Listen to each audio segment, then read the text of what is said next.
Our outreach program with the call center, which started last week, which Jeff talked about, has been very successful. And now this text message will give us a further real-time information to our community members at this time. Now I'm going to introduce my colleague Beth Ciari and Dan Combard, who have been leading this effort in the call center, and give you some updates on that part here. And after that, Keith Grant will join and answer any other questions you have. Thank you. Thank you. We could not be more pleased with the response that we've gotten from our call center. We've received over 1,000 calls from across the country, from clinicians, from patients, from concerned family members, just looking for information that we feel really is the truth and the most up-to-date at that time. We've gotten calls from Washington State. We've gotten calls from North and South Carolina, Illinois, Mississippi, and Massachusetts, Rhode Island. Lots and lots of calls from clinicians at other hospitals asking for our advice. And really, this is why our team goes into healthcare. So our physicians, our nurses, we go into healthcare because we want to help people. And this is a way for us to help not only our community, but as it turns out, the nation. So there's nothing more fulfilling than to take a call from a 70-year-old woman who has some respiratory issues and wants to know if it's in her best interest to wear a mask everywhere that she goes. And so we were able to give her the information that we got from our clinicians, and to hear her say, "This is so wonderful, and thank you so much, Hartford Healthcare, for putting this in place," it is really, really heartwarming to all of us who are doing this work. Dr. Combard, do you have any? Sure. So I was going to say, we live in an amazing time. The public has an enormous amount of information at their fingertips. The sad thing is, in this situation, a lot of the information, in particular what they're getting from the internet, is wrong. They're inundated with information, and it's quite often inaccurate. The center is here specifically to provide timely, accurate information. What's important about the center, we are updating our information continuously. You don't see that on the internet. So the center provides a service that cannot be found on the internet. Even the doctors, we have a lot of doctors calling in here, asking questions, asking for information. We have up-to-date information, and we provide that for them as well. And so Grant's going to talk about emergency preparedness, infection preparedness across a healthcare system, and what that means when you are more than a hospital. Yeah, absolutely. Thank you. So I think for us, initially one of the most challenging piece of it is to decide how to approach this. And I think one of the things, working with our leadership, we identified, firstly, let's assess our resources. Let's assess primarily the primary need. And I think the primary need that we assessed initially was the fact that, as we've all said so far, the correct information going out to the public. So curbing the public hysteria, and I think Hartford Healthcare has made a significant leap forward, providing a resource that's not just to serve the Hartford Healthcare community, but the Connecticut community, and we're learning a national community base, and that's exceptional. The other piece of it is identifying what we can do clinically to address this, how we can prepare clinically to address this.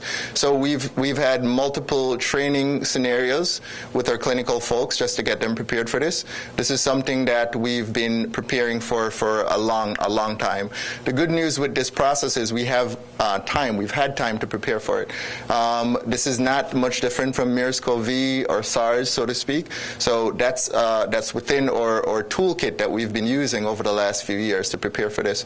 The other piece of it, as I said before, not just information, but communication. Communicating with our providers, basically assuring our providers that we will provide the capability for them to be safe.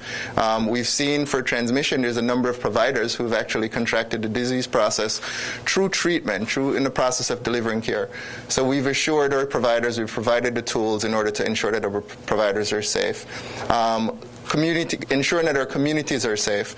One of the efforts that we're putting in place right now not just ensures that Hartford Healthcare partners, and the patients that are within the borders of Hartford Healthcare is safe, but also that the community will limit the potential exposures to community. I think this is a big step. It's a great step, and it will help us to ensure that everyone is safe from a community perspective and from Hartford Healthcare perspective. Thank you. I had a question. Sorry. Sure. If you are infected with the coronavirus and you get out, Can you get it again? That's a very good question. So I think from a scientific perspective, the good and bad with the coronavirus is there's so much we're learning about it, right? So for example, over the last 2 to 3 weeks, we've learned that the COVID-19 disease process, there's 2 species of coronavirus that's causing it. Right, and this knowledge is 2 weeks old, right, and the process has been out for months. So to answer that, I would say within the next few weeks, hopefully within the next few weeks to month, when we start scientifically analyzing this even further, we could see more. But right now, it's very difficult for me to answer that question. Has there been cases where someone is negative at this point, well, positive, then proven negative, and then at some point being positive again? It's very difficult, and the reasons why primarily testing for a cure isn't something that's advised. So if a patient comes in and a patient is treated, right, assumed treated, symptoms have resolved, we're not testing, we're not encouraging testing for a cure. So it's very difficult from a scientific perspective to then say I tested, it's negative, and now I test again and it's positive. Is a vaccine the only way to put an end to the coronavirus, or how will it play out? What will cause it to eventually Yeah, it's a great question. So as many of you know, the vaccines have been in early stages of development right now. They're in trial phase right now. We don't actually have any vaccine ready at this time. It might be about a year or a year and a half by the time we see a real vaccine to manage that. These virus behaves in a way where the vaccines is the best preventive strategy. And I think when the time comes, when the vaccine is ready, I think it will be in a much better place. But there are some antiviral medications, such as for influenza, we've been able to develop. I think the research is very early stages right now to comment on that. How long do you expect these visiting restrictions to be in place for? You know, we review our processes almost every day, every day, and it depends on what the community spread and the epidemiological behavior of this virus has been. We anticipate it is going to be for several weeks at this time, but the restrictions will be lifted if things change. So we will decide as time go by. We're hearing some talk, and I know this has not come from the state yet, but we're hearing some talk that there might be a positive case at St. Vincent's in Bridgeport. Is there any truth to that? There is no truth in that. So you guys had no positive? We have not had any positive case of COVID-19 within Hartford Healthcare. And also, we have not had any colleague who has been exposed to COVID-19 as well. And speaking of testing, are you guys now set up to do testing, or if so, when is that going to start? So testing has been somewhat of a challenge across the country.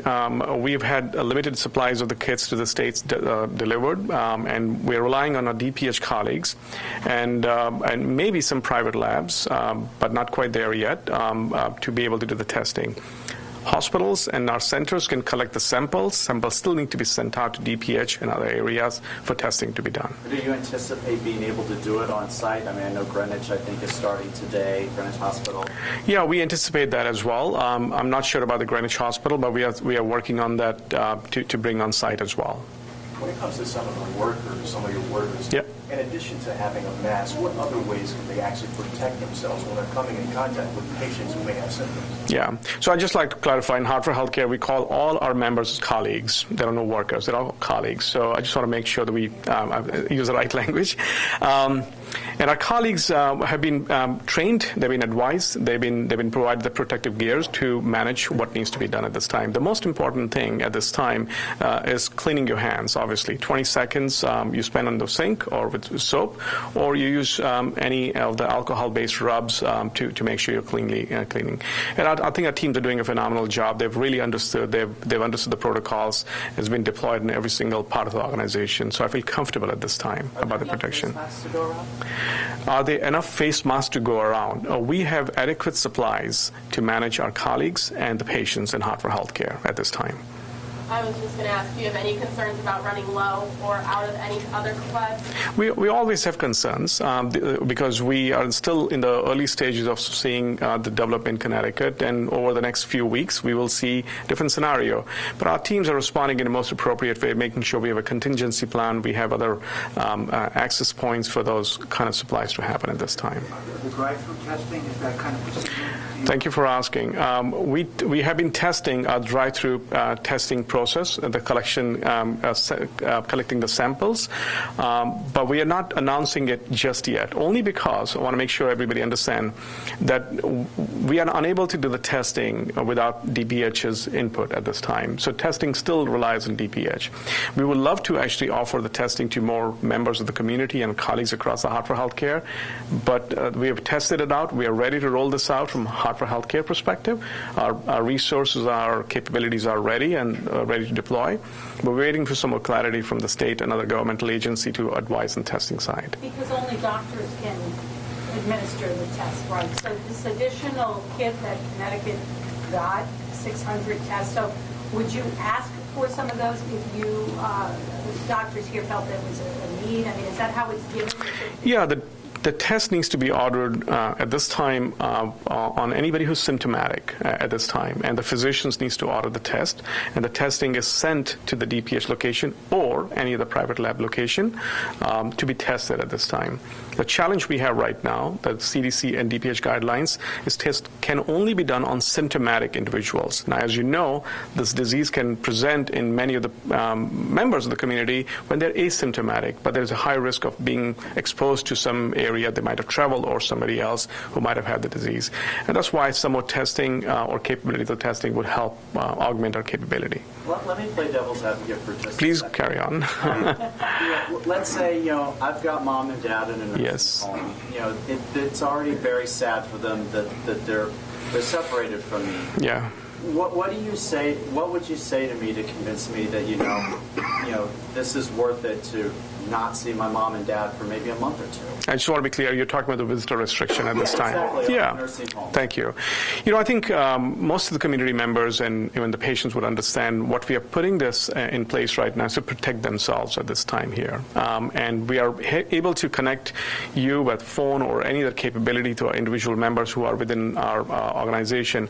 Look, our Hartford Healthcare has always worked with the idea of compassion and trying to create a scenario when a mom and dad who's elderly and struggling with that and would like to see the son, we will do what we can do to accommodate within certain reasons to not expose you or the members in the community to undue risk at this time. Are nursing home restrictions or visitations more limited than, say, a hospital? That is right. That is right. Thanks for asking this. Nursing homes, as you know, a lot of our members who are actually living in nursing homes or assisted living, they're elderly. They have some other comorbid disease such as the diabetics or heart disease. They're at higher risk, and the mortality rate is higher as well. So we are taking extra precautions. Do you have any? Do you have any advice for the elderly who are not in nursing homes? Well, I think, first of all, not to panic. Second, if they are tech savvy, subscribe to our text. And if they have concern, call our call center. So these are the three things I will say. 860-972-8100 is the number. After that, wash your hands. If you're able to limit your movement to the large gatherings or any other any place which high risk of exposure, make sure you protect yourself. And at the same time, if you feel sick, do call us. We're here to help. We're here to support at this time. And I'm sorry, can you just go over again quickly what exactly you're doing to screen the visitors who are coming to the hospitals, Yeah. what they're going to face when they come? We would be asking questions. Have you traveled to any of the countries which are deemed level 3 and level 2 by CDC? We're also asking, have you had any international travel? Because some nuances in that as well we want to understand.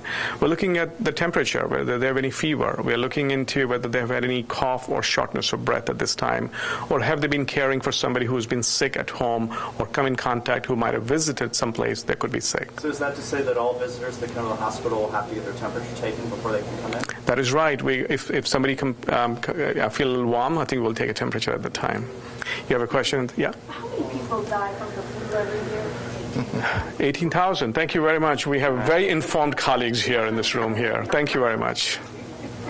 I just want to circle back. When you talk about maybe a patient who may be in hospice, and when it comes to their family members Yeah. and them coming to see them, those restrictions, they wouldn't be able to see them. How would that? I go back to that. I think we work with the values of compassion and caring, and those individual patients who are in hospice or end-of-life care, we will make exceptions at that time to make sure the family members get to their loved ones at that time. But they would go through the same screening tools and make sure we take all the precautions at that time. As formidable Yeah. as all you guys are, the best treatment is still to stay home, right? Unless you're pretty bad off. Well, best treatment for most things, you use common sense, and after that, stay home if you're sick, or limit your exposure to somebody who might be sick at this time. But I mean, like, for someone who might ordinarily have gone to the doctor at some Thank you for asking. Yeah, if you're concerned about your health and you've got some flu-like symptoms coming in, I think common sense comes first. If you feel you're really sick, you can't breathe, you can't manage yourself, can't take care of yourself, we are here to support. We are here to take care of you. But if you are able to manage yourself at home and you've got a bit of a flu-like illness, please call our call center, connect with our team, and they will advise you appropriately whether we can offer you a virtual health visit, or we can offer you we can get you invite you into any of our centers to examine, or advise you to stay home at that time and call back later in case the things change. Any other questions? Jeff, any final word? Thank you. I would thank all of our staff members, our team. At Hartford Healthcare, we stand ready. We're prepared. We're using the full extent of our resources and capabilities to do whatever is possible to collaborate with our state and federal authorities and to lead within this community and to ensuring that we're protecting every person who works with us and every person within our community with all of our capabilities. Thank you.